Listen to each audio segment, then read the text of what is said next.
Welcome back to the Fishing Doctor's Adventures. So here I'm using my Marcum. It's been a while since I've done demo on the Marcum and given some information. So let me give you an update on how I use this and how it benefits me so that I can catch more fish while I'm on the ice. Some guys were asking me after using it that they aren't really sure how they can use this as a tool to increase their catch productivity on the ice. Well, this is how I do it. It's a type of fish finder I use on the ice, flasher, real time, right? You can see the surface and the bottom line. Anything between that is either bait fish, your hook, or a fish coming to get your hook. Now, if you drill one hole and sit watching this Marcum all day and all you're watching is your jig going up and down, you're not using it to its full potential. What I do is I drill a whole bunch of holes. Oh, there's a fish. Oh, he just bit. I see a mark there. I get ready for the bite. Anyways, if you're fishing one hole all day, you're not seeing anything, that's not doing you any good. What you want to do is drill a bunch of holes. Hop from hole to hole. Give, 5-10 minutes depending on the species of fish you're fishing for, and then move on. And when you're seeing fish, then you can focus on that hole and change your presentation. Do what you have to do in order to get them to bite. But if all you're doing is sitting in a hole where you don't even see any fish, that's not going to do you a whole lot of good. I mostly fish for walleye, pike, perch, whitefish, lake trout, rainbow trout. You can basically tell what kind of fish you're looking at just by the behavior that they show on the screen. Walleye will often come in low to the ground. You'll see that bottom line start to flicker like that. I see the bottom line flicker as he slowly comes up to my bait. When you see that, usually like to slow the presentation down. Just give it a little jiggle, constant jiggle. If that's not working, pause it, and then they'll usually come up. If that's not working, try the jiggle and rise. These are different things to use to trigger a bite, and often works for walleye. If you're fishing for perch, now they'll also come in along the bottom or up higher. The thing is, they're usually smaller marks, so not as thick, and also they tend to move quite slowly. If they're small perch and you do a big jig, you'll often see that mark go really fast back down to the bottom. That's how you know it's small perch. If it's bigger perch, they'll just cruise in and out of view. For pike, they usually come in higher off the bottom, a foot, foot and a half, and they'll come in really fast. So the line will turn green, yellow, red really fast, and then they'll stop. And he'll often pause and just hang there. That's a pike looking at your hook, and then it might disappear or he'll actually bite your hook. They might come back several times and before they actually bite your hook. If you don't want to get a bite from a pike, say you're using a small perch hook on 2-pound test, 4-pound test, just move to another hole, get away from that fish. Now, when I'm using it for trout, like rainbow trout, they can be anywhere in the water column, so it's really useful because you'll see them swim by up higher. You raise your hook up, give it a couple jig, and they'll come back over and look at your hook. And if you're not seeing much, like I said with rainbow trout, you keep moving around. Now, trout come in really fast. They'll come in, take a look, swim out. So you'll see the mark, come, go, come, go, come, go. Don't worry about that, just keep it. They're in the area, they just swim out and into the cone. Change what you're doing to try to trigger a bite.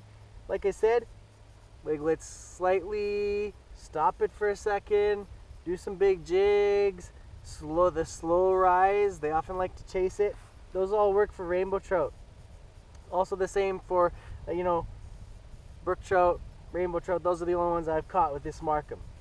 Now, lake trout are a lot of fun. If you're fishing over deep water, 80, 120 feet of water, this is where these things shine, because those lake trout come in anywhere from the bottom, 20, 40, 60 feet up, just under the ice. You'll actually see them on this Marcum. And when you're fishing with a lure, crank it up to them really fast. Give it a couple big jigs. See if they come back and get attention. And if they're aggressive that day, you can actually crank it away from them, and they like to chase things, and they'll come and grab it from you. Is the whitefish.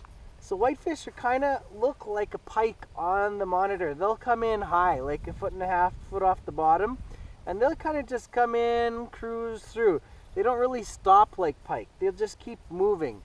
Since whitefish, lake whitefish are a type of salmonid, they similar to trout. They don't move quite as fast, but they're always kind of just cruising around, and they'll come through, check out your hook a few times.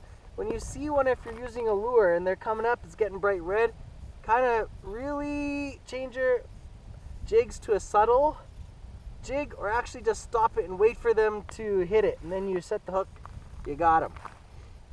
So those are some things that I've learned while using the Marcum. And if you're a one-hole fisherman and you're not seeing any fish, that tells you the story. You're not in the right place. It's not that the fish aren't biting, it's just that you haven't found them yet, and it's time to move on to a different location, different type of structure completely sometimes, and go find those fish. Well, the bite's just about to start here. Sun's going down. Let's get some walleye. Oh, there's a fish there. Let's see if he bites. Came through once. Oh, there he is. I got him. That's a jack. Pike. Oh no, that's a walleye. Look at that. Walleye. That's a beautiful dark colored walleye. Let's get him back. So this is what I'm using. It's a big hammer, sexy shad jig, and this jig head with a little flasher on it, and a minnow head. And that's what's bringing them in, and that's what caught them. And so you can catch them on more than just a slender spoon. Sometimes when the presentation needs to be a little bit slower, a jig will work well. And in the evening, adding this little flashy thing can really bring them in when the light level is dropping down. So don't forget to buy these jigs sometimes with a little flasher on it. Really helpful in the evening low light conditions. Also with a Marcum in the evening for walleye, trolling is the best thing to do. Just hop from hole to hole. If there's a fish in the area, it'll show itself really fast and tell you whether it wants to bite or not pretty quickly. So just keep hopping around, you'll catch more fish that way. Well, there's a fish. You can see him coming in. See my jig up above, he's coming. Big red mark, there he is. Hooked him, see that? Oh yeah. Let's see if we can get this one up the hole. Oh yeah, nice walleye. Nice walleye. That was the first person fishing from the Fishing Doctor's Adventures. First person, you could see exactly what was happening there. On the gold slender spoon, of course. Yeah, when it starts getting dark, pull out something flashy. I usually like a glow sticker. This is green. Gold, always a good color, gold or silver. Okay, let's put them back so it can grow.